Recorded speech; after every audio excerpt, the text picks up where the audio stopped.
সকলো স্বাগতম জনাইছোঁ। মই ৰাতি ভাড়া মাৰি মই এখন ফাংচন চাব গ'লোঁ আপোনাৰ খানাপাৰাৰ। তাতে মৌচুমী চহৰীয়া গান গাই আছিল। জুবিনবিহীন আমাৰ বিহু হৈছে। আপোনালোকে চাওক, মানুহতকৈ চকী বেছি আছে, মানুহ আছে 10টা বা 15টা। তো মই ভিডিঅ'ৰ ক্লিপটো লৈ লৈছোঁ, আপোনালোকে চাই লওক, তাৰপিছত মই বাকী কথাখিনি কৈছোঁ।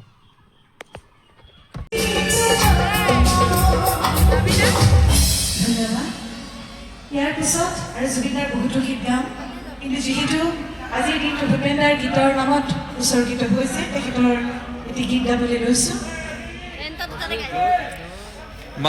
ভিডিঅ'টো চালে ভিডিঅ'টোৰ দ্বাৰা দি এই গম পোৱা গৈছে, জুবিন মানে বিহু, জুবিন মানে অসম, জুবিন মানে নতুন প্ৰজন্ম। এতিয়া চাওক, বিহু পাতি আছে কিন্তু মানুহেই নাই, হয়নে নহয়? কিন্তু কি আছিল জুবিন গাৰ্গ, কিন্তু কোনক জীয়াই থাকোঁতে মানুহে ভবা নাছিল। কিন্তু সি যোৱাৰ পিছত কি হৈছে, এতিয়া বৰ্তমান বিহু এতিয়া কি বুলি কয়, কবৰস্থানৰ নিচিনা হৈ গৈছে। যিখন জুবিন এণ্ট্ৰি নামাৰাৰ আগতে আমাৰ পাৰ্কিং দিব নোৱাৰে, মানুহৰ থয় নথয় হয়, শ মানুহ ভিৰ লাগি থাকে। তাৰ ভিতৰত এতিয়া চিট ৰৈ গৈছে, মানুহেই নাই 10-15টা চিট। তো ভিডিঅ'টো ভাল লাগিলে লাইক কৰিব, শ্বেয়াৰ কৰিব, কমেণ্ট কৰি দিব।